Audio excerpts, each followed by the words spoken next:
ও যুবক, আল্লাহর নবী কোরআনের দাওয়াত নিয়ে আবু জেহেলের বাড়িতে গেলেন, আবু লাহাবের বাড়িতে গেলেন, উতবার বাড়িতে গেলেন, শাইবার বাড়িতে গেলেন, ওলীদ ইবনে মুগীরার বাড়িতে গেলেন, আবু সুফিয়ানের বাড়িতে গেলেন। আল্লাহর নবীর কোরআনের দাওয়াত কেউ গ্রহণ করে না, উল্টা আমার নবীকে মিথ্যাবাদী বলে মক্কার কাফেরেরা গালি দেয়। বলেন নাউজুবিল্লাহ। আমার নবীকে বলে মিথ্যাবাদী, অথচ আল্লাহ তাআলা আমার নবীকে বলছেন আপনি হলেন রাহমাতুল লিল। জোরে বলেন সুবহানাল্লাহ। আমার নবী কোরআন পড়ে মক্কার কাফেরেরা বলে এ মুহাম্মদ বানায়া বানায়া কবিতা লেখে আর সেটাকে কোরআন বইলা চালায়া দেয়। বলেন নাউজুবিল্লাহ। আমার নবীকে মক্কার কাফেরেরা গণক বলে, জাদুকর বলে, আমার নবীকে তারা মিথ্যাবাদী বলে। মক্কার মানুষের কাছে আমার নবীর বিরুদ্ধে তারা প্রোপাগান্ডা ছড়ায়। আল্লাহ তাআলা ডাক দিয়া বলে হাবিব, আপনি মক্কার কাফেরদের কথায় কান দিবেন না। মক্কার কাফেররা আপনার বিরুদ্ধে মিথ্যা তথ্য ছড়ায়, কিন্তু আমি আল্লাহ বলি ইন্নাকা লাআলা খুলুকিন আযীম, আপনার চরিত্রই হলো সর্বশ্রেষ্ঠ চরিত্র। আল্লাহু আকবার। আপনি দাওয়াত দিয়া যান, আপনি মক্কার কাফেরদেরকে দাওয়াত দিয়া যান। হেদায়েত দেওয়ার মালিক আমি আল্লাহ, হেদায়েত করার মালিক আমি আল্লাহ। ঠিক কিনা বলেন? নবী আপনি কষ্ট পাবেন না, দেখবেন আর কিছুদিন পরে দলে দলে কাফেরেরা আপনার হাতে হাত রেখে কালেমা পড়ে মুসলমান হয়ে যাবে। আপনারা মনে করতেছেন এই সমাজের ভিতরে ওয়াজ মাহফিলের লোক কম হইছে, এটা কোনো বিষয় নয়। মেহনত করতে হবে, মেহনত করার ফলে দেখবেন হতে পারে এই সমাজ একদিন রাঙ্গিয়ে যাবে। ঠিক কিনা বলেন? এই সমাজের মধ্যে এমন কিছু কিছু হক্কানি আলেমের জন্ম হবে। আল্লাহু আকবার। জোরে বলুন আল্লাহু আকবার। পরিবর্তন করার মালিক কি? মক্কার জমিনে যেই পরিস্থিতি ছিল, যেই সিচুয়েশন ছিল, কাফেররা বলে মুহাম্মাদের অর্থ নাই, বিত্ত নাই, সম্পদ নাই, টাকা পয়সা নাই, সৈন্য নাই, অস্ত্র নাই, কিন্তু মুহাম্মাদের সাথে আমরা কোনো দিক দিয়া পারি না। আল্লাহর নবীর সাথে মক্কার কাফেরেরা যতই ষড়যন্ত্র করে, কোন ষড়যন্ত্র করে তারা আল্লাহর নবীকে আটকাতে পারে না। আল্লাহর নবীর কাছে কোনো অস্ত্র ছিল না, সৈন্য ছিল না, ক্ষমতা ছিল না, অর্থ ছিল না, বিত্ত ছিল না। আল্লাহর নবীর কাছে ছিল কোরআন। কি ছিল? মক্কার কাফেরেরা কিছু কিছু বড় বড় নেতারা বিরোধিতা করেছে, কিন্তু যুবকরা আল্লাহর নবীর জন্য পাগল হয়ে গেছে। সুবহানাল্লাহ। আল্লাহর নবী যখন কোরআন পড়তেন, মুসাব বিন উমাইরের মতো, মুসাব বিন উমাইরের মতো টাকরা টাকরা যুবকরা আল্লাহর নবীর মজমায় এসে কোরআন শুনতেন। জোরে বলেন সুবহানাল্লাহ। আল্লাহর নবী যখন কোরআন পড়তেন, মক্কার যুবকরা এসে আল্লাহর নবীর ঘরের চতুর্পাশে, কাবার চতুর্পাশে দাঁড়িয়ে দাঁড়িয়ে তারা কোরআন শুনতেন। আল্লাহু আকবার। এভাবে করে কোরআন শুনতে শুনতে একজন, দুইজন, তিনজন করে করে করে করে করে করে তারা কালেমা পড়ে মুসলমান হয়ে যাচ্ছে। তুফাইল বিন আমর দাউসির মতো, তুফাইল বিন আমর দাউসির মতো জলিল কদর সাহাবী, কবি স্বভাবের মানুষ, শিক্ষিত মানুষ, সেও আল্লাহর নবীর হাতে হাত রেখে কালেমা পড়ে মুসলমান হয়ে যাচ্ছে। আল্লাহু আকবার। মক্কার চতুর্দিকে কোরআনের দাওয়াত ছড়ায় গেছে। মক্কার চতুর্দিকে শুধু যুবকরা তারা কালেমা পড়ে মুসলমান হয়ে যাচ্ছে। মুসলমানদের সংখ্যা বেড়ে যাচ্ছে, আল্লাহর নবীর প্রভাব বেড়ে যাচ্ছে। এই দৃশ্যটা মক্কার বড় বড় নেতাদের চোখে ভালো লাগে না। মক্কার কাফেরেরা বড় বড় নেতাদেরকে ডাক দিয়া বলে আমাদের ক্ষমতা আছে, অর্থ আছে, অস্ত্র আছে, সৈন্য আছে, আমরা বড় বড় নেতা, কিন্তু দেখতেছি মুহাম্মাদের পাল্লা ভারী হয়ে যাচ্ছে। এইভাবে চলতে পারে না, এইভাবে চলতে পারে না। আসো মুহাম্মাদের বিরুদ্ধে আমরা রুখে দাঁড়াই, যাতে মুহাম্মদ কোরআনের দাওয়াত দিতে না পারে। আমরা মুহাম্মাদের বিরুদ্ধে এমন ষড়যন্ত্র করব, আমরা মুহাম্মদকে মক্কা থেকে বের করে দিব, অন্যথায় তাকে আমরা জানে মেরে ফেলবো। বলেন নাউজুবিল্লাহ। আবু জেহেল বলে ওলীদ ইবনে মুগীরা মিটিং ডাকো। কি ডাকো? মিটিং ডাকো, মুহাম্মাদের বিরুদ্ধে একটা সিদ্ধান্ত নিতে হবে। ওলীদ ইবনে মুগীরা ঘোষণা করে দিলেন আগামীকাল কাবার চত্বরে মক্কার সব নেতারা হাজির হবা, সব যুবকরা হাজির হবা, গোত্র প্রধানরা হাজির হবা, মুহাম্মাদের বিরুদ্ধে আমরা অ্যাকশনে যাব। মুহাম্মদ মক্কার ভিতরে এমন অশান্তি সৃষ্টি করতেছে, আমাদের পাল্লা হালকা হয়ে যাচ্ছে। দিন দিন মুহাম্মাদের নেতৃত্ব ভারী হচ্ছে, মুহাম্মাদের জনসমর্থন ভারী হচ্ছে। এইভাবে তো আমরা চলতে দিতে পারি না। মুহাম্মাদের বিরুদ্ধে আমাদের বড় ধরনের একটা একটা সিদ্ধান্ত নিতে হবে। এবার মক্কার কাফিরেরা, বড় বড় কাফিরেরা আল্লাহর নবীর বিরুদ্ধে সিদ্ধান্ত নেওয়ার জন্য, আল্লাহর নবীকে মক্কা থেকে বের করার জন্য, আল্লাহর নবীকে জীবনের তারে শেষ করে দেওয়ার জন্য মক্কার কাফিরেরা বাইতুল্লাহর চত্বরে হাজির হলেন। এতদিন তারা যত মিটিং করছে সবার মুখে হাসি ছিল, কিন্তু আজকে কারো মুখে হাসি নাই। কারণ কি? তারা আল্লাহর নবীর বিরুদ্ধে কোনোভাবেই পেরে উঠতে পারছে না। কি সিদ্ধান্ত নিলে তারা জিততে পারবে, এই টেনশনে, এই চিন্তায় সবার চেহারার মধ্যে ক্লান্তির ছাপ, সবার চেহারার মধ্যে আতঙ্কের ছাপ, সবার চেহারার মধ্যে ভয়ের ছাপ। যেভাবে করে মুহাম্মদের জনসমর্থন বাড়তেছে, আর কিছুদিন পরে না জানি মুহাম্মদ আমাদেরকে মাইর শুরু করে দেয়। আল্লাহু আকবার। তারা এই আতঙ্কে ভুগতে লাগলেন, মিটিং এ জড়ো হলেন, একত্রিত হলেন। আবু লাহাব ডাক দিয়ে বলে, আবু জেহেল, বড় ধরনের একটা সিদ্ধান্ত নেয় মুহাম্মাদের বিরুদ্ধে। হয় মুহাম্মদকে শেষ করে দাও, নাইলে মক্কা থেকে বের করে দাও। বলে নাউজুবিল্লাহ। সাইবা ডাক দিয়া বলে, আবু জেহেল, আবু লাহাব, শোনো, আমরা মুহাম্মদের উপরে প্রথম শক্তি প্রয়োগ করব না। আমরা মুহাম্মদকে কিছু লোভ দেখাবো। কি দেখাবো? কারণ দুনিয়ার মানুষ হলো লোভের পাগল, ঠিক কিনা বলেন? কেউ অর্থের পাগল, কেউ ক্ষমতার পাগল, কেউ নারীর পাগল, কেউ নেতা হওয়ার পাগল। হ্যাঁ, সাইবা বলে, শোনো আবু জেহেল, আমরা মুহাম্মদের বিরুদ্ধে প্রথম শক্তি প্রয়োগ করব না। আমরা মুহাম্মদকে অর্থের লোভ দেখাবো, ক্ষমতার লোভ দেখাবো, নারীর লোভ দেখাবো। দেখি এই লোভ টোভ দেখায় মুহাম্মদকে কোরআনের দাওয়াত থেকে দূরে সরানো যায় কিনা। ওলীদ ইবনে মুগীরা বলে, সুন্দর একটা কথা বলছো। আমরা প্রথমত মুহাম্মদকে দুনিয়ার কিছু অর্থের লোভ দেখাই, ক্ষমতার লোভ দেখাই, দেখি এই লোভ টোভ দেখে মুহাম্মদ দ্বীনের দাওয়াত থেকে বের হয়ে আসে কিনা। তবে এই প্রস্তাবগুলো নিলে কে যাবে? এই প্রস্তাবগুলো মুহাম্মদের কাছে নিয়ে কে যাবে? আবু জেহেলকে আবু লাহাব তুমি যাও, বলে না, আমার মাথা গরম, আমি ভালো করে কথা বলতে পারি না। তোমরা উতবাকে পাঠাও। আবুল ওয়ালি উতবা ছিলেন মিষ্টভাষী, শিক্ষিত মানুষ, কবি স্বভাবের মানুষ, গুছিয়ে গুছিয়ে কথা বলতে পারেন। বলে মুহাম্মদের কাছে উতবাকে পাঠাও, যে এই প্রস্তাবগুলো দিতে বলো। যদি মুহাম্মদ প্রস্তাবগুলো মেনে নেয় তাহলে তো আমাদের কোনো টেনশন নাই, আর মুহাম্মদের বিরুদ্ধে আমাদের অ্যাকশন নেওয়ার দরকার নাই। উতবাকে ডাক দিয়ে বলল, উতবা যাও, মুহাম্মদকে তিনটা প্রস্তাব দিবা। অর্থের লোভ দেখাইবা, নারীর লোভ দেখাইবা, ক্ষমতার লোভ দেখাইবা। যদি এই লোভে পড়া মুহাম্মদ কোরআনের দাওয়াত বন্ধ করে দেয় তাহলে তো আমরা বেঁচেই গেলাম। উতবা বলে, সুন্দর কথা বলেছো। এবার উতবাকে আল্লাহর নবীর বাড়িতে পাঠানো হলো। আল্লাহর নবীর বাড়িতে উতবা গেলেন, যে বলতেছে, ইফতাহিল বাব ইয়া মুহাম্মদ, ও মুহাম্মদ দরজাটা খোলো। সাত সকালে উতবা আল্লাহর নবীর বাড়িতে হাজির। আল্লাহর নবী ডাক দিয়ে বলে, উতবা কেন আসছেন আমার বাড়িতে? এবার আল্লাহর নবীর সাথে মিষ্টি মিষ্টি কথা। আরে তুমি তো আমাদের ভাতিজা, তুমি তো আমাদের গর্বের ধন, আমরা তোমাকে নিয়ে গর্ব করি। তুমি তো আল আমিন। তুমি তো কি?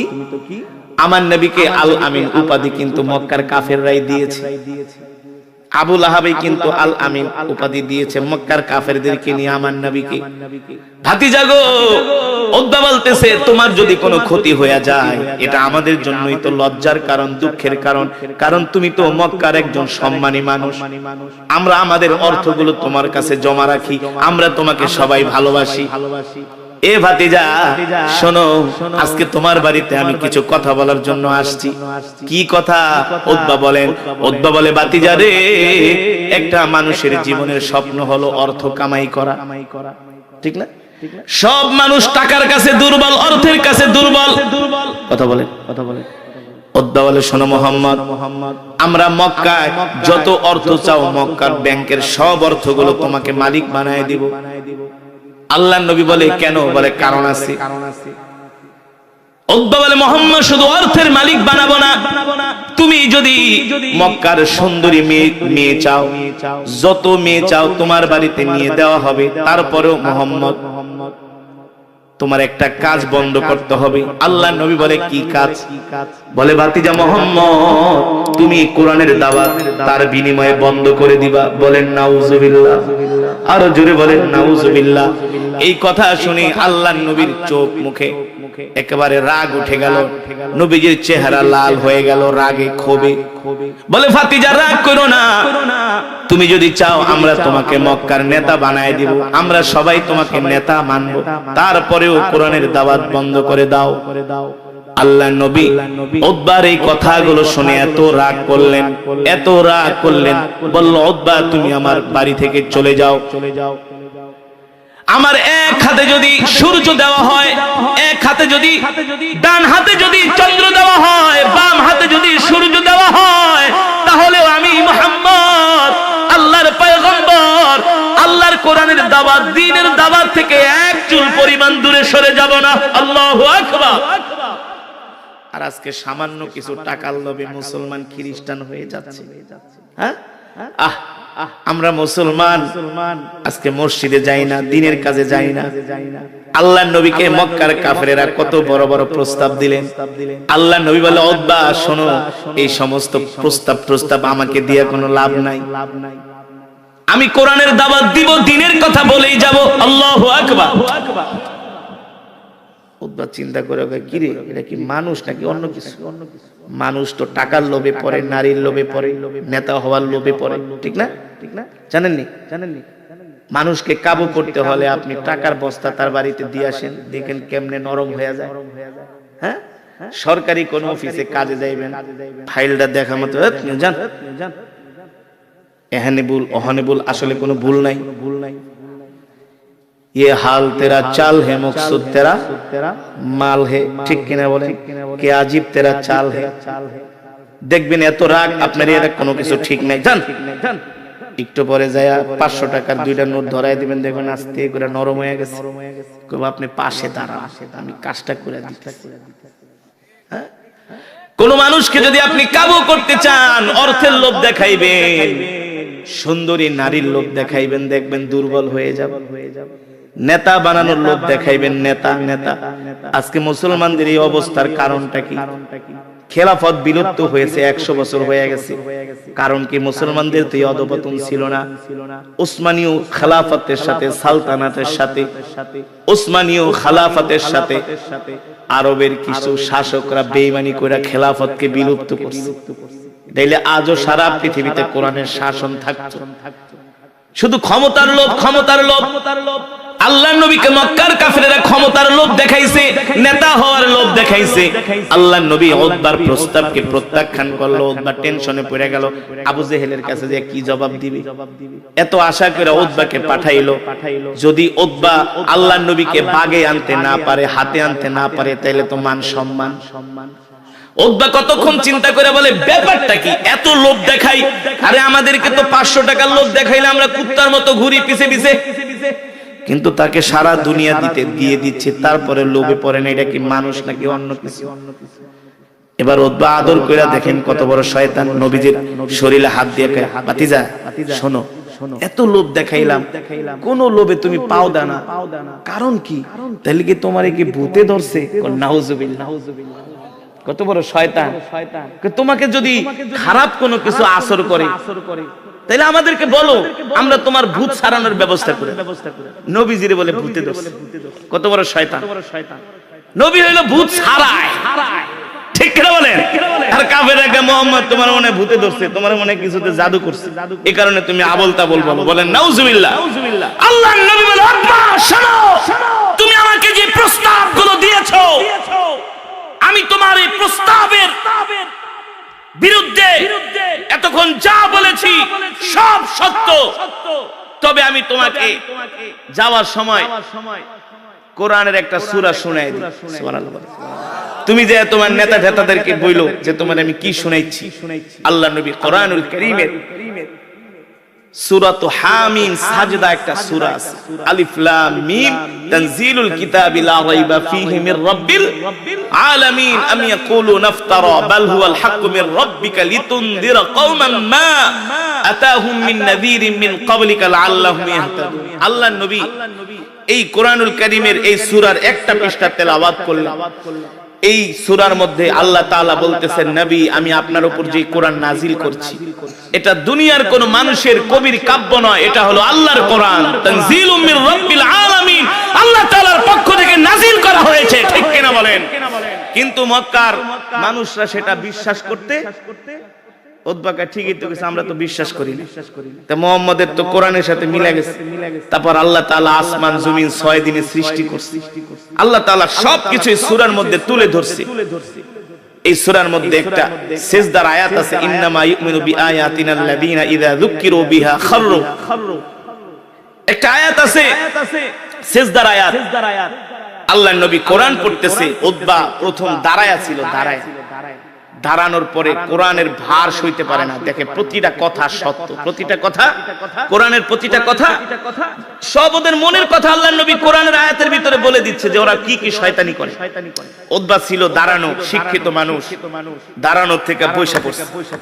মানুষ দাঁড়ানোর থেকে কখন বৈশা পড়ে? যখন আর লোড নিতে না পারে, যখন একটা মনে করেন মারাত্মক ধরনের একটা কথা শুনে, তখন তার ব্রেনে এফেক্ট করে, বাবারে আমার একটু বসতে জায়গা দাও, আমার মাথাটা ঘুরে, একটু পানি খাওয়া। ঠিক কিনা বলেন? ছিল দাঁড়ানো, গেছে বৈশা, বসার থেকে আবার উতবা মাটির ভিতরে বসে, মাটির ভিতরে বৈশা এবার দুই হাত মাটিতে এভাবে গাইরা এমনি মাটির দিকে তাকায় আছে আর আল্লাহ নবী তেলাওয়াত করতেছে। উতবাকে, মুহাম্মদ তুমি তেলাওয়াত বন্ধ করো, বন্ধ করো, আমি যা বোঝার বুঝে গেছি। সুবহানাল্লাহ বলেন। আমি যা বোঝার বুঝে গেছি। আর আমিও তো কবি, আমিও তো শিক্ষিত মানুষ, কিন্তু এই হারামজাদা গুলারে তো বুঝাইতে পারতেছি। হারামজাদা কারা? আবু জেহেলরা। কারা? ওদের তো বুঝাইতে পারি না। মুহাম্মদ ভাতিজা আমি বুঝছি, তুমি তেলাওয়াত বন্ধ করো, তোমার প্রতিটা কথা আমার হৃদয়ের মধ্যে বুলেটের মতো আঘাত করতেছে। জোরে বলেন সুবহানাল্লাহ। কিন্তু লাভ কি? কপালে তো হেদায়েত। উতবা গেছে আবু জেহেলদের মজমা। আবু জেহেলরা তো আশা করে বসে আছে, উতবা মনে হয় একেবারে আল্লাহর নবীকে বাগে এনে ফেলবে, আল্লাহর নবীকে হাত করে ফেলবে, তাদের শর্ত মেনে নিবে। দেখে উতবার চেহারা ফ্যাকাশে হয়ে গেছে। ওলীদ ইবনে মুগীরাকে, উতবা চেহারা এমন হইছে কেন? আবু জেহেল কয়, এই বেটা চেহারার এমন সাইজ হইছে কি বলবে লজ্জায়। উতবা কতক্ষণ চুপ করে থাকে, বলে আবু জেহেল, আবু লাহাব শোনো, একটা কথা বলি, ভাতিজাকে ভাতিজার মতো চলতে দাও। সুবহানাল্লাহ। মুহাম্মদকে মুহাম্মদের মতো চলতে দাও, শুধু শুধু ওরে ডিস্টার্ব করো। আবু জেহেল কয়, বেটা তোরে মনে হয় মুহাম্মদ জাদু করছে। কি করছে? তুই আমগো লোক হয়ে মুহাম্মদের পক্ষে কথা বলছিস, ব্যাপারটা কি? তোরে পাঠাইলাম আমগো পক্ষ হয়ে, আমগো পক্ষে কথা বলবি। উতবাকে, আবু জেহেল শয়তানি বান্দরামি কথা বাদ দাও, সত্য কথা কি জানো? মুহাম্মদ আমারে যা শুনাইছে, কি শুনাইছে? মুহাম্মদ আমাকে কোরআনের একটা সূরা তেলাওয়াত করে শুনাইছে। এই সূরার মধ্যে যা যা বলতেছে সব দেখি আমগো স্বভাবের লাগে মিলা যাইতেছে। তো মুহাম্মদ আমগো মনের কথা কিভাবে জানে? এই আসমান জমিন আল্লাহ সৃষ্টি করছে 6 দিনে, সবকিছুর মালিক সে, তার ইবাদত করতে হবে। মুহাম্মদ আবার কোরআন পড়া দেখলাম মাটিতে তার রবকে সিজদা দিল, সব তো মিলা যাইতেছে। আবু জেহেলকে কস কি? কয় উতবা শোনো, আমি একটা কথা বলি। উতবা বলে, আবু জেহেল একটা কথা বলি, শোনো, তোমরা মুহাম্মদের বিরুদ্ধে কোনো অ্যাকশনে যেও না। যেভাবে দিন দিন মুহাম্মদের প্রভাব বাড়তেছে, আমাদের আর মুহাম্মদের বিরুদ্ধে দাঁড়ানোর দরকার নাই। আশেপাশের রাষ্ট্রগুলাই দেখবা মুহাম্মদকে দমায় দিবে। নাউজুবিল্লাহ।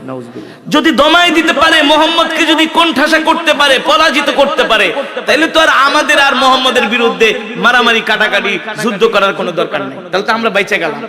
আর যদি আশেপাশের রাষ্ট্রগুলো মুহাম্মদের ক্ষতি করতে না পারে, যদি মুহাম্মদ বড় নেতা হয়, হোক, তাতে তো আমাদেরই গর্ব, আমাদেরই ভাতিজা। ওলীদ ইবনে মুগীরাকে, বুঝছি মুহাম্মদ তোমাকে জাদু করে ফেলাইছে, তোরে দিয়া কাজ হবে না। উতবা বলে, এই আবু জেহেল, আবু লাহাব শুনে রাখ, চূড়ান্ত পর্যায়ে বলে দিলাম, আর কিছুদিন পরে কিন্তু মুহাম্মদ মক্কার ক্ষমতা দখল করে। জোরে বলেন সুবহানাল্লাহ, আর মুহাব্বতের সাথে বলেন সুবহানাল্লাহ। আল্লাহ নবীর কাছে কি ছিল? অস্ত্র ছিল না, সৈন্য ছিল না, অর্থ ছিল না, মাটির কুঠিরে আল্লাহ নবী ঘুমাতেন। ঠিক কিনা বলেন? আল্লাহ নবী চাটাইয়ের উপরে ঘুমাতেন। নবীজির শরীর মোবারকে দাগ পড়ে গেছে। হযরত ওমর ইবনুল খাত্তাব এই দৃশ্য দেখে কান্না করে দিয়েছে, ওগো নবীজি, রোম পারস্যের বাদশারা কত আরামে এসে জীবন কাটায়, আর রাহমাতুল লিল আলামিন দুজাহানের বাদশা চাটার উপরে ঘুমাইতে ঘুমাইতে তার শরীরে দাগ পড়ে গেছে। হযরত ওমর কান্না করে দিয়েছে। আল্লাহর নবী বলে, ওমর আফসোস করো কেন, আফসোস করো কেন, কষ্ট পেও না, আমরা কি আল্লাহ তাআলার শুকরগুজারি বান্দা হব না? ওমর একটু ধৈর্য ধরো, সবর করো, আমরা তো আরাম করব যে জান্নাতে। কোথায়? জোরে বলেন কোথায়? জান্নাতে। আল্লাহ নবী সেই কোরআন দিয়া মক্কাকে পরিবর্তন করে দিলেন, সারা পৃথিবীকে পরিবর্তন করে দিলেন। আজকে আমরা মুসলমানরা আছি দুনিয়া নিয়া, আজকে আমরা মুসলমানরা আছি সুদ নিয়া, ঘুষ নিয়া, বাংলা সিনেমা নিয়া, নাটক নিয়া, টিকটক নিয়া। আজকে মসজিদে আজান দিলে মুসল্লি পাওয়া যায় না, মসজিদে মুসল্লি পাওয়া যায় না, ওয়াজ মাহফিলে মানুষ আসতে চায় না, সব জায়গায় না। এটা আবার ভুল। আমি এই পর্যন্ত কালিহাতী থানায় এই 2 মাসে কমলো 6টা প্রোগ্রাম করেছি, শুধু কালিহাতী। কিন্তু আপনাদের এই সমাজটার অবস্থা দেখতেছি খারাপ, মানে একটু নরমাল। ইনশাআল্লাহ ঠিক হয়ে যাবে, আপনারা মেহনত করতে পারবেন না ইনশাআল্লাহ। এই সমাজকে পরিবর্তন করতে হলে ওয়াজ মাহফিলের পাশাপাশি দাওয়াত ও তাবলীগের মেহনত করতে হবে, এছাড়া কোনো উপায় নেই। দাওয়াত ও তাবলীগের মেহনত, বেশি বেশি করে দাওয়াত ও তাবলীগের মেহনত। কিছু মানুষ আছে সমাজে দাওয়াত ও তাবলীগের মেহনত করে, ইয়া দাওয়াত ও তাবলীগের সমালোচনা করে। দেখতে পারেন, কেন দেখতে পারবেন না? দাওয়াত ও তাবলীগের লোকেরা কি তোমার পকেটের পয়সা দিয়ে কি তাবলীগ করে? তোমার সমস্যা, নিজের পকেটের টাকা দিয়ে দাওয়াত ও তাবলীগে যায়। ঠিক কিনা বলেন? দাওয়াত ও তাবলীগের কারণে আজকে আলহামদুলিল্লাহ সমাজে পরিবর্তন হয়ে যাচ্ছে, এই ওয়াজ মাহফিলের মাধ্যমে পরিবর্তন হয়ে যাচ্ছে। আগে যুবকরা গান শুনত, এখন তারা কোরআন শোনে। আগে ম্যাক্সিমাম যুবকরা গান শুনতো, বাংলা সিনেমা দেখতো, এখন তারা কোরআন শোনে, কোরআনের বয়ান শোনে। ঠিক কিনা বলেন? এর সবচেয়ে বড় উদাহরণ হলো বাংলাদেশের সিনেমা হলগুলো বন্ধ হয়ে গেছে। টাঙ্গাইল জেলায় আগে কয়টা সিনেমা হল ছিল দেখেন? একটাও আছে? একটাও আছে? আগে বিয়ের অনুষ্ঠানে প্রতিটা বাড়িতে বাড়িতে গীত গাওয়া হতো, 2 দিন আগে মাইকে না গান বাজনা করা হতো, বন্ধ হয়ে গেছে। আগে প্রতিটা জেলায় জেলায়, থানায় থানায় রাত্রবেলা শীতের দিনে সার্কাস হতো, সার্কাস। জুয়ার পার্টি বসতো, জুয়ারুরা জুয়া খেলতো, সার্কাসের ভিতরে মহিলারা নাচতো। এগুলো আছে বাংলাদেশে? বন্ধ হয়ে গেছে। ইনশাআল্লাহ সমাজ পরিবর্তন হয়ে যাবে। আমাদের তো শুধু আমরা শুধু নিজেরাই নামাজ পড়বো, নিজেরাই কোরআনের কথা শুনবো, নিজেরাই কোরআন শুনবো, অন্য মানুষদেরকে দাওয়াত দিব না, মেহনত করবো না, এটা হবে না। একজনে 10 জনকে দাওয়াত দিতে হবে। ঠিক কিনা বলেন? একজনে 10 জনকে দাওয়াত দিতে হবে। আজকে এলাকার যুবকরা তারা অনেক, আজকে অবশ্য ওয়েদারটা বেশি মানে ঠান্ডা, খুব শীত, মানে মারাত্মক শীত। তো শীতের কারণে অনেক মানুষ আসে নাই, হয়তো বা গরম হইলে আসতো, কিন্তু যাদের ইমানের পাওয়ার আছে তারা তো শীতের মধ্যে ঘরে বসে থাকে। ঠিক কিনা বলেন? এই যে এক ভাই ঘুমায় যাইতেছে, তারপরে তো বসে আছে, চাইলে তো বাসায় যায় ঘুমাইতে পারতো, কোরআনের মহব্বতে বসে আছে না, মানে চোখটা একটু লাল হয়ে গেছে। আমরা কিন্তু ওয়াজে বসে সব খেয়াল করি। হুজুরদেরকে কিন্তু এত বলদ মনে করেন না, হুজুরা কিন্তু একেবারে খাস বাংলা বলে বোধাই না, চালাক। তারা কিন্তু সব বুঝে, বুঝেও না বোঝার ভান করে। দেখি কি করে, ঠিক কিনা বলেন? দেখি কি করে। এই যে আপনারা যারা ঈমানওয়ালা, এত শীতের মধ্যে আপনারা আসছেন, আরে ভাই রাসূলের হাদিস, মাইয়ুরিদিল্লাহু বিহি খায়রা ইউফাক্কিহু ফিদ্দিন, আল্লাহ তাআলা যাকে ভালোবাসে তাকে দ্বীনের বুঝ দান করে। ঠিক কিনা বলেন? দ্বীনের বুঝ না থাকলে আপনারা আসতেন না। আর এই যে দ্বীনের বুঝটা যে পেয়েছেন, এই কারণে আপনাদের ভালো মন আছে। আল্লাহ তাআলার কাছে দোয়া করছেন যে আল্লাহ আমি যাতে দ্বীনের পথে চলতে পারি, ইসলামের পথে চলতে পারি, কোরআনের পথে চলতে পারি। ঠিক কিনা বলেন? এই কারণে আল্লাহ তাআলার কাছে দোয়াও করতে হবে। আপনারা এই সমাজের যে মাহফিলটা হচ্ছে, এই মাহফিলটা আপনারা প্রতি বছর চলমান রাখবেন, আস্তে আস্তে করে পরিবর্তন হবে। আমি নবাবগঞ্জের বান্দুরা একটা জায়গা আছে, নবাবগঞ্জ থানা আপনাদের পাশেই, নবাবগঞ্জ ঢাকা দোহারের ভিতরে এক মাহফিলে গেছি। প্রথম বছর আমি ওয়াজ করার পরে পাশের কিছু লোক আমারে রান্দাও নিয়ে দৌড়াইছে। কিনিয়া রান্দাও নিয়ে আমার ক্ষেতের ভিতরে দৌড়াইছে। কেন দৌড়াইছে? কারণ আছে না? হক কথা বলছি। কি বলছি আরে হক কথা বললে কিছু মানুষের গায়ে লাগে না? যে সুদ খায়, সুদের বিরুদ্ধে ওয়াজ করলে কি তার ভালো লাগে না?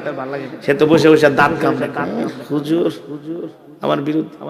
যে ঘুষ খায়, যে চুরি করে, যে দুর্নীতি করে, যে মানুষের সম্পদ মাইরা খায়, যে বিচার করে ঘুষ খায়, আছে না এলাকায়? 500 টাকা দিলে রায় পরিবর্তন হয়।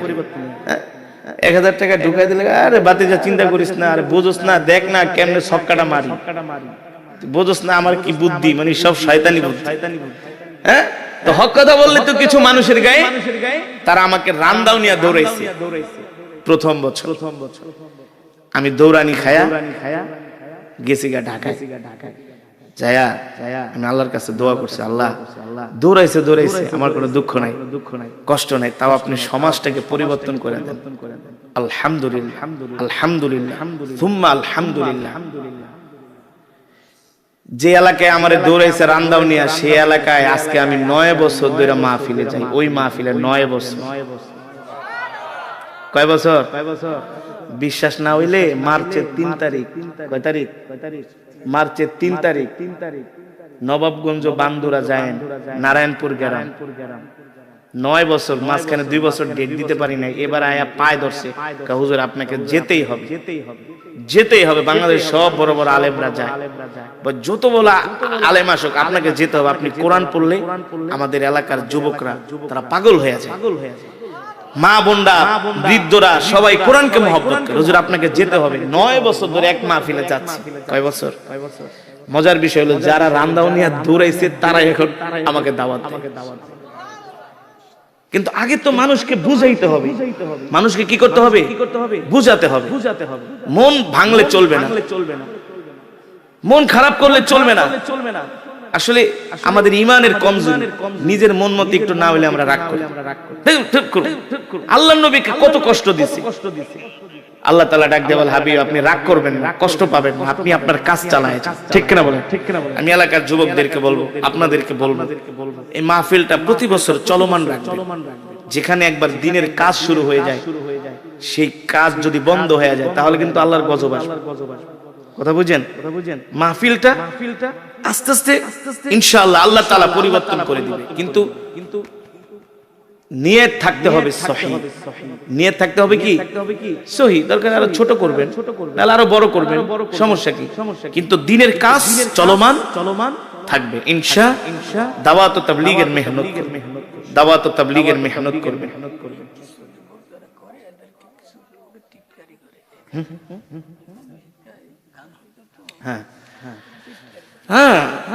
যে যুবকরা এখানে মাহফিলে, ওই যে আমি বললাম চাঁদপুর এক মাহফিলে গেছে, এক যুবকরা জুতা দিয়ে পিটাইছে।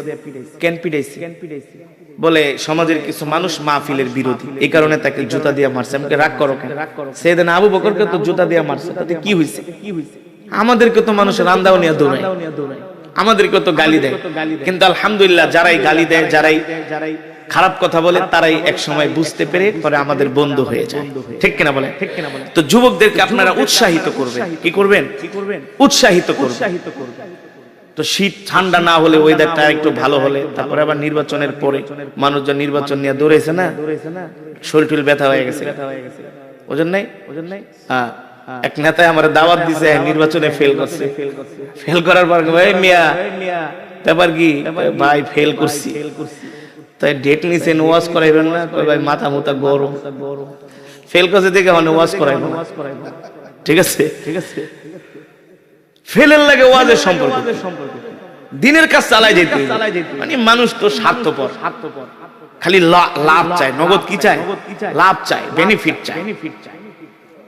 পরে আমি জান আপনার কোনো কথা নেই, আমার খুব ভক্ত, বাংলাদেশে অনেক বড় নেতা।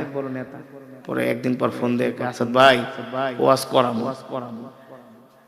ওয়াজটা করাইলে মনটা ভালো হয়ে যাবে, মানুষজন আইব, কোরআনের কথা শুনবো, আর আপনি তেলাওয়াত করবেন, শুনলে আমার ভালো লাগবে, ওয়াজটা করাম। তো সবকিছু তো অনেক সময় আপনার মনের মতো হবে না। আল্লাহ নবীরা সাহাবীরা জিহাদে যায় তো অনেক সময় পরাজয় বরণ করছে না? যুদ্ধের ময়দানে গেছে, ঝড় আসছে, এই যে ইস্তেমার ময়দানে মাঝে মাঝে বৃষ্টি হয়, ঝড় হয়। এক বছর ইস্তেমার ময়দানের প্যান্ডেল সব ভেঙে গেছে, সব কি একবারে ঘূর্ণিঝড়ে কত মানুষ মারা গেছে, হাঁটু পর্যন্ত কাদা হয়ে গেছে, টিন দিয়ে কাইটা কত খারাপ অবস্থা হয়েছে, হয় নাই?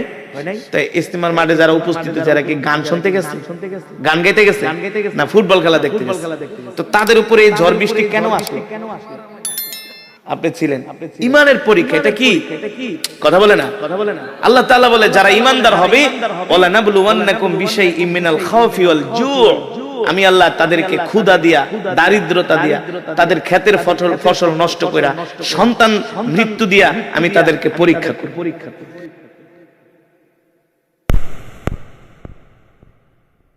ঠিক কিনা বলেন? এই যে যুবকরা ওয়াজ মাহফিল করছি, কত মানুষ তাদেরকে কত কথা বলে না?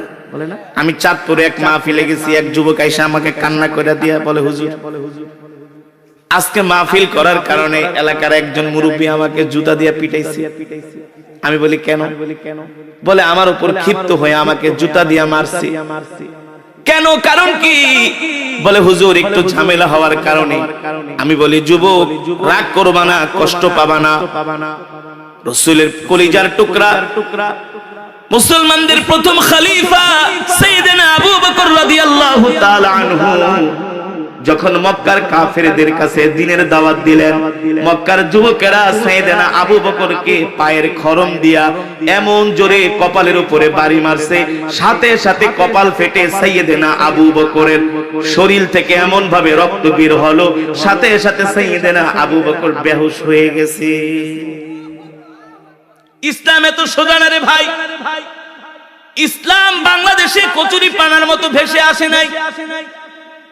মক্কা থেকে সারা পৃথিবীতে ইসলাম পানির স্রোতের মতো ভেসে যায় নাই। সারা পৃথিবীতে ইসলাম ছড়ার পিছনে সাহাবায়ে কেরামদের রক্ত রয়েছে, রক্ত, তাদের ত্যাগ, তাদের কোরবানি। সাহাবীরা দ্বীনের জন্য কি করছে আর আমরা কি করতেছি? তারা দ্বীনের জন্য কত মেহনত করছে, নিজের অর্থ সব আল্লাহর রাস্তায় দান করে দিছে, পরিবার পরিজন সন্তান ছেড়ে হিজরত করেছে, জিহাদের ময়দানে যায় এই কোরআনের জন্য, দ্বীনের জন্য শহীদ হয়ে গেছে। ঠিক কিনা বলেন? আর আমরা এমন গরু খাওয়া মুসলমান, নিজেকে মুসলমান দাবি করি কিন্তু একটু শীতের কারণে ঘর থেকে বের হই না। আমরা এমন গরু খাওয়া মুসলমান, একটু ঠান্ডা পড়লে আমরা ফজরের নামাজ পড়ি না। আল্লাহ ছাড়বে? ছাড়বে না। চোখ দুটা শুধু বন্ধ হোক, তারপরে দেখো ফেরেশতাদের গুতানি কারে কয় কত প্রকার।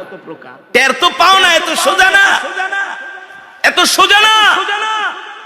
আল্লাহ তাআলার কাছে আল্লাহর নিয়ামত খায়া যদি আল্লাহর হুকুম না মানো, আল্লাহর গোলামি না করো, আল্লাহ তাআলার কাছে প্রত্যেকটা রিজিকের হিসাব পুঙ্খানুপুঙ্খানুভাবে দিতে হবে।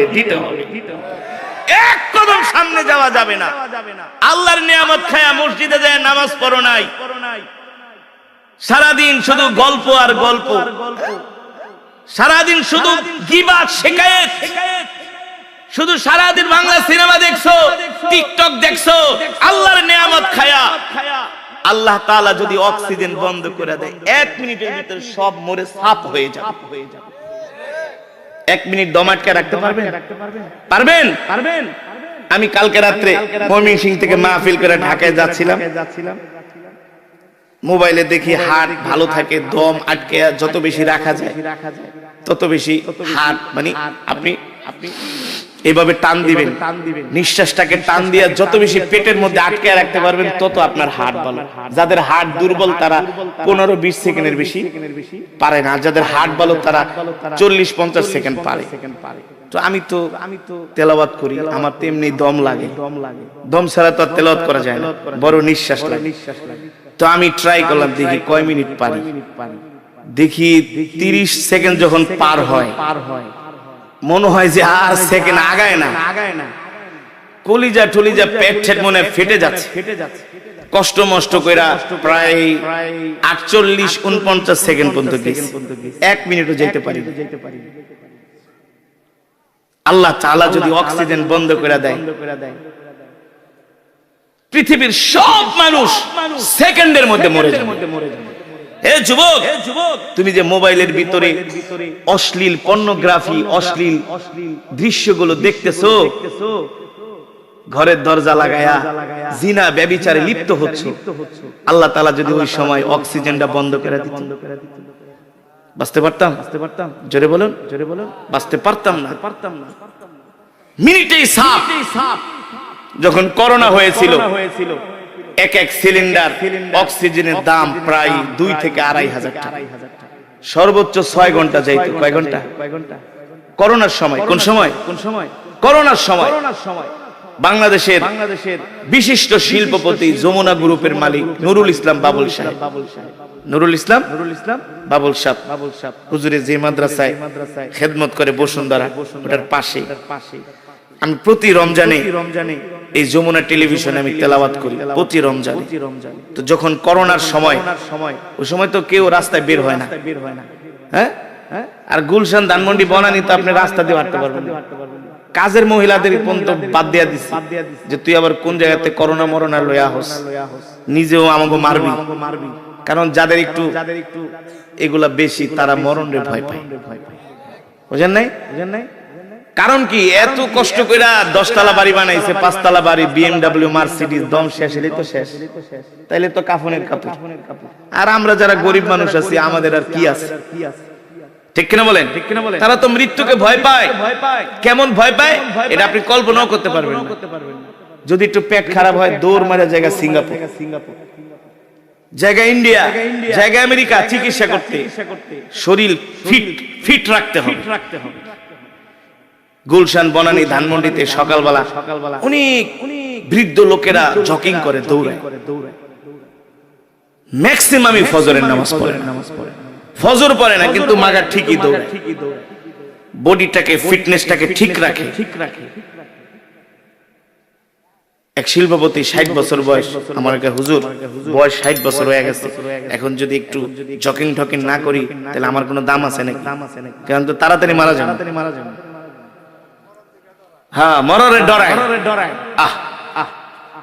মরাকে ডরায়। কিন্তু তুমি যদি আল্লাহর গোলামি না করে মরো, তাহলে তো উপায় নাই।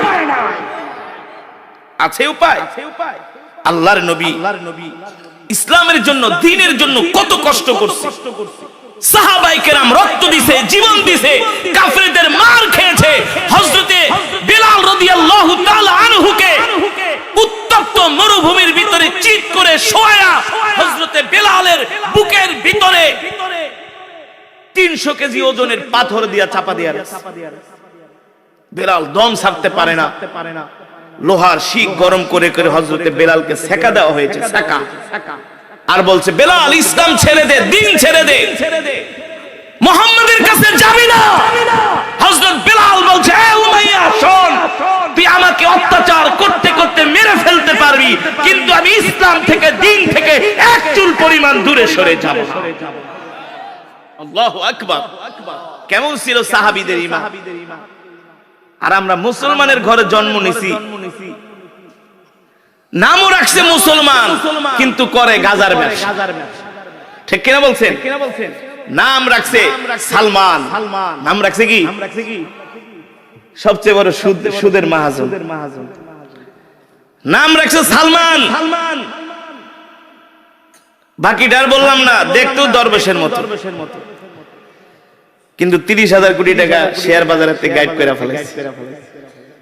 এই মুসলমান হইলে কি আল্লাহ তাআলা ছাড়বে? যেটা বলুন, ছাড়বে। শুধু মুসলমান হলে হবে না, মুসলমানের মুসলমানিত্ব থাকতে হবে। ঠিক কিনা বলেন? শুধু দাবি করলে হবে না আমি ইমানদার মুসলমান, আমার ঈমান আছে, এই কথা কইয়া যত আকাম কুকাম সব করে। আমরাও তো মুসলমান, আমরাও তো মুসলমানের সন্তান। মতলব গেছি এক মাহফিলে, খিচুড়ি রানছে 50 ডেক। কয় ডেক? মানুষ হবে কম হলেও 30 থেকে 40,000। কয় হাজার? 40,000। ইমাম সাহেবকে জিজ্ঞেস করলাম, ভাই ওয়াজ দিবেন কয়টায়? কয় হুজুর আপনার বয়ান তো আমরা 9:30 10টায় দিতাম, কিন্তু এখন বয়ানটা একটু রাত 12টায় দিতে হবে। আমি বলি বয়ান দিবেন 9:30টায়, এত কুদায় পাদায়া ফোন টোন দিয়ে আমারে নিয়ে এলেন, আইনে এখন বহায় রাখতেছে। হুজুর কি বলবো, আসলে আমরা তো 50টা খিচুড়ি রান্ধি, এখনো খিচুড়ি রান্না হয় নাই। তা আপনারা আগে উঠাই দিলে যদি খিচুড়ি রান্না না হয় তাহলে তো আমরা মানুষে খাওয়া মুখী। এই কারণে আমার আপনি 12টায় ওয়াজ করবেন। এই হলো বাংলাদেশের ওয়াজের পরিস্থিতি, বুঝেন নাই? তো কি আর করবো, বসে রইলাম 12টা পর্যন্ত। তো মাহফিলে প্যান্ডেলে যখন গেছি রাত 12টায়, হাজার হাজার মানুষ। ভাই গো, ইমাম সাহেবকে বলতেছি আপনার এলাকার মানুষ তো খুব ধার্মিক। হুজুর বোঝেন না, রাত 12টা বাজে হাজার হাজার মানুষ, খিচুড়ি রাঁধছি 50 ডেক, গরু 5টা হওয়ায় দিছি। কয় বছর? কয় বেশি না, 42 বছর ধরে ওয়াজ করেন। কয় বছর? আমি গত কিছুদিন আগে ওই টাঙ্গাইলের ওইদিকে একটা মাহফিলে আসছিলাম, দেলদুয়ার সম্ভবত। ওদের মাহফিল বলে কি 64তম। তা আমি বললাম যে এত বছর ধরে ওয়াজ করান, লোকজন তো ভালোই আহে। হুজুর খুব ধার্মিক, খুব ওয়াজ শোনে। আপনি যদি সারা রাত ওয়াজ করেন একটা লোক উঠবে না। আমি কই খায়া দেয় আর কাম নাই, সারা রাত আমি ওয়াজ করব। ফজরের নামাজ যদি না পড়ে এটি দায় দিব কি? ঠিক কিনা বলেন? কই না হুজুর আপনি যত পারেন খালি ওয়াজ করবেন, কই এমন কেরাত পড়বেন একেবারে মাইক ফাটায়া লাইবেন। আশেপাশে যত মানুষ যাতে হুজুর কম্বলের থেকে লেপের থেকে উঠে আয়, খুব ধার্মিক। আমি বললাম মাশাআল্লাহ।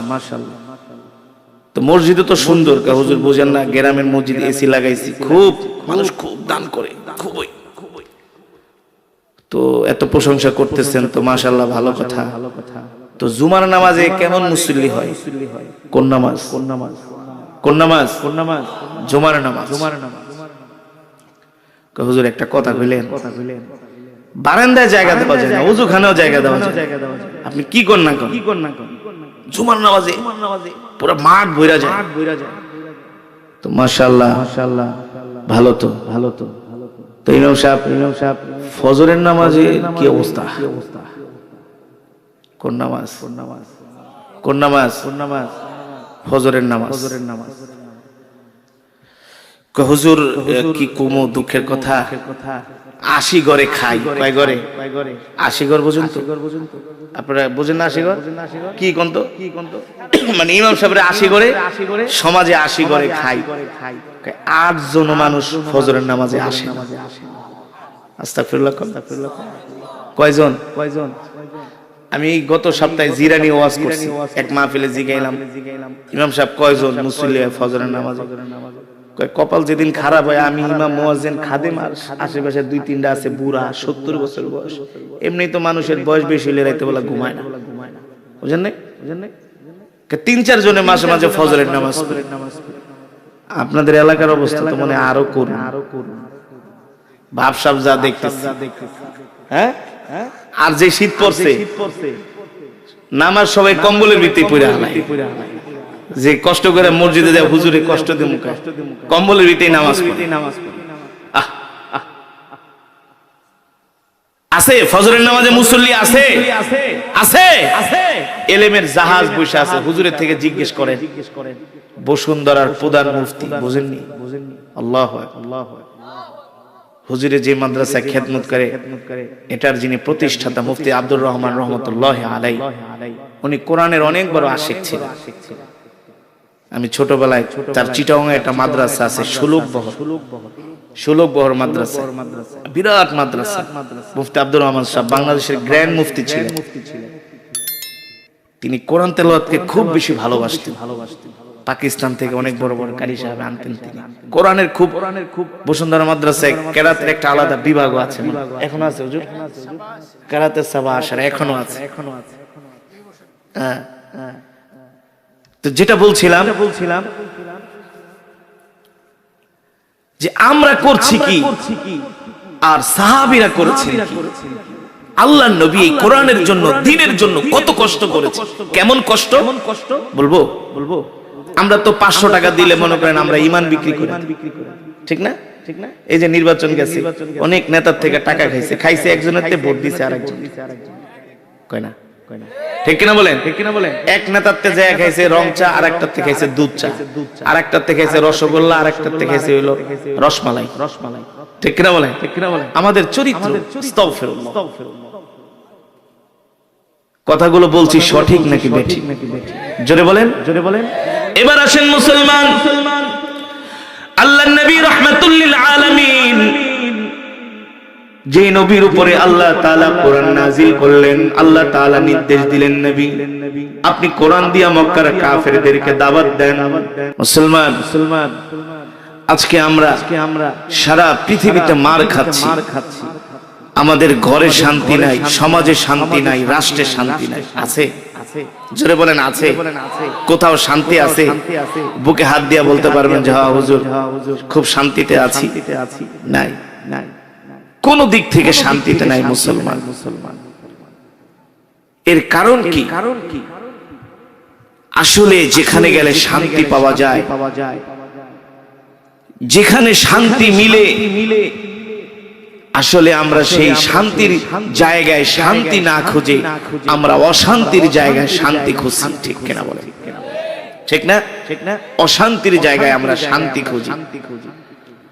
অশান্তির জায়গায় শান্তি খুঁজলে তো আর শান্তি পাওয়া যায় না, সুখ পাওয়া যায় না, ভালো থাকা যায় না, দিলের মধ্যে শান্তি আসে না।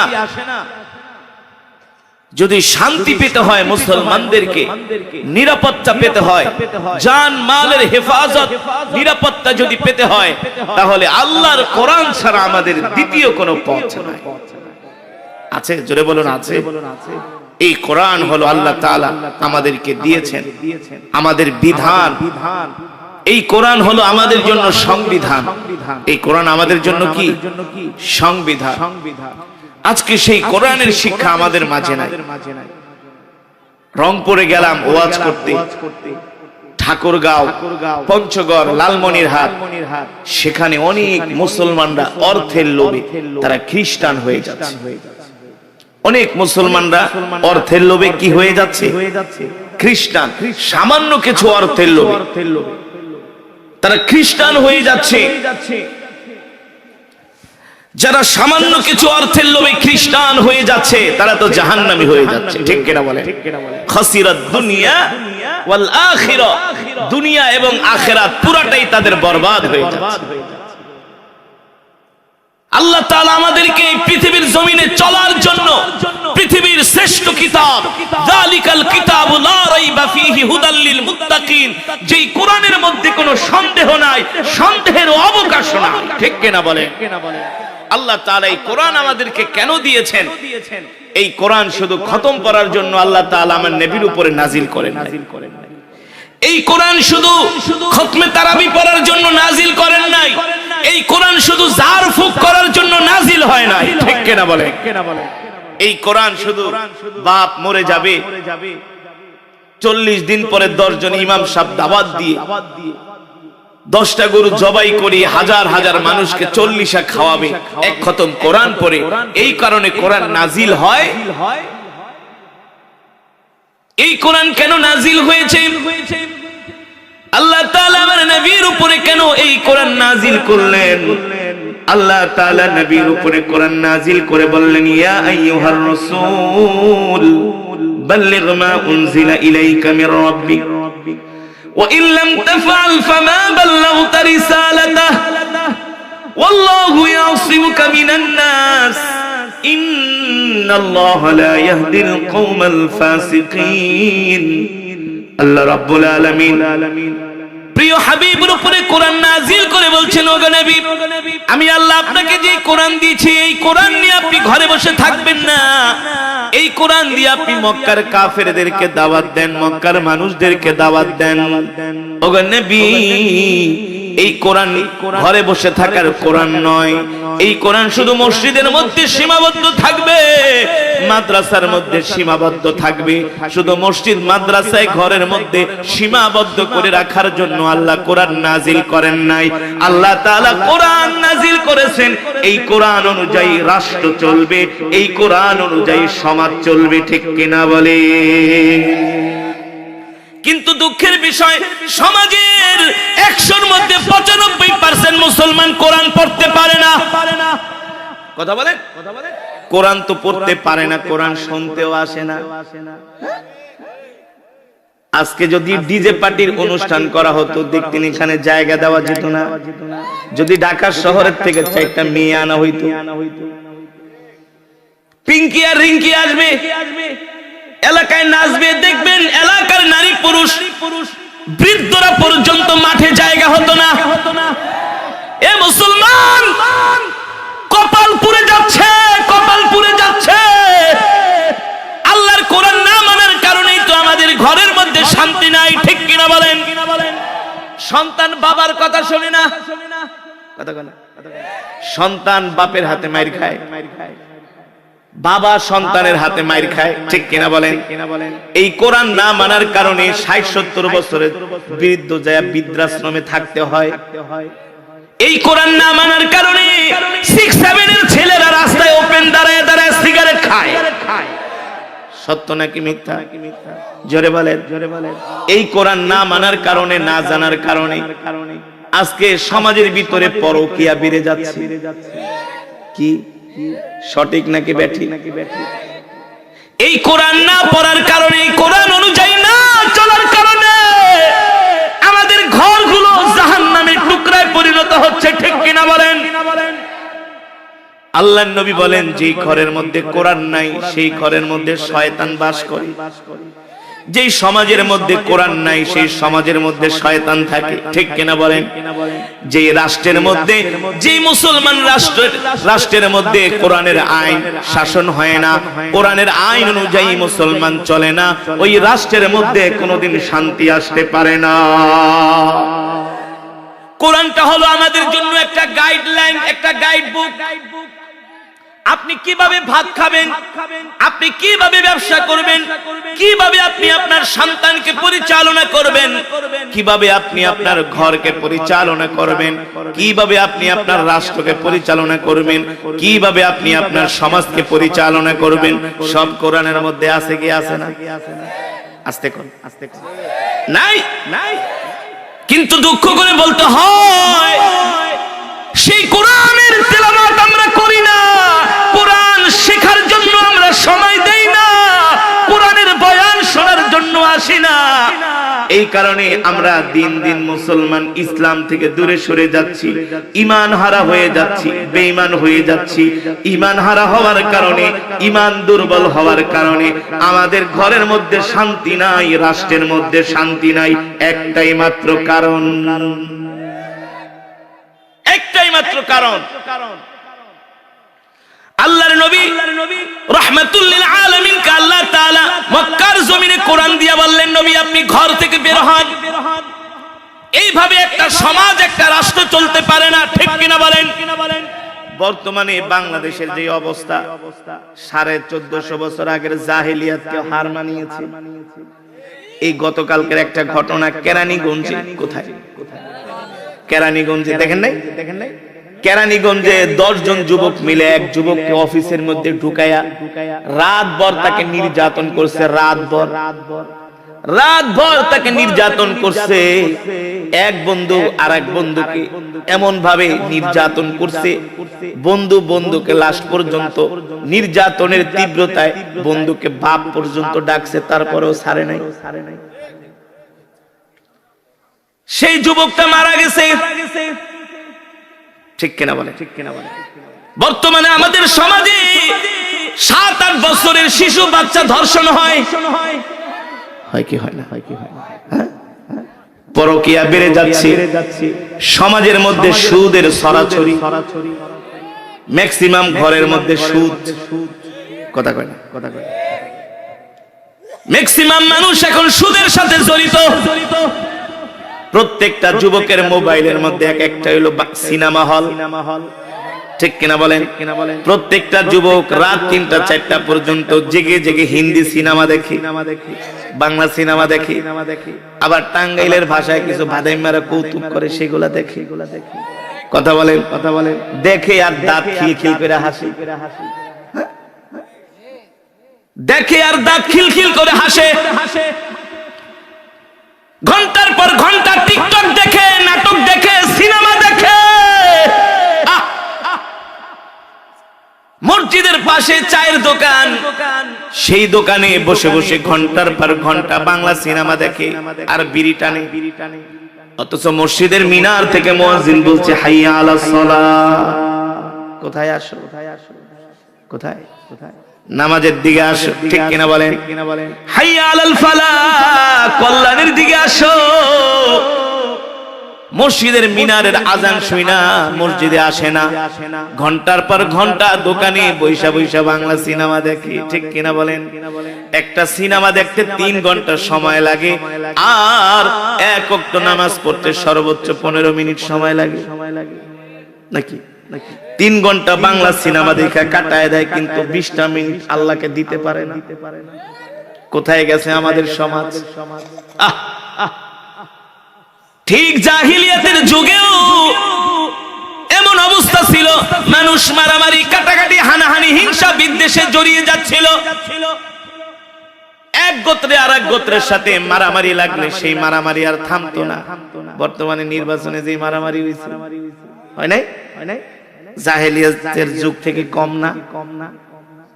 তাহলে মুসলমান, এই সমাজটাকে যদি পরিবর্তন করতে হয়, আল্লাহর কোরআন ছাড়া পরিবর্তন করা যাবে না, ঈমানওয়ালা ছাড়া পরিবর্তন করা যাবে না, ধর্মভীরু হওয়া ছাড়া পরিবর্তন করা যাবে না, নামাজি হওয়া ছাড়া পরিবর্তন করা যাবে না, কোরআন তেলাওয়াত করা ছাড়া পরিবর্তন করা যাবে না।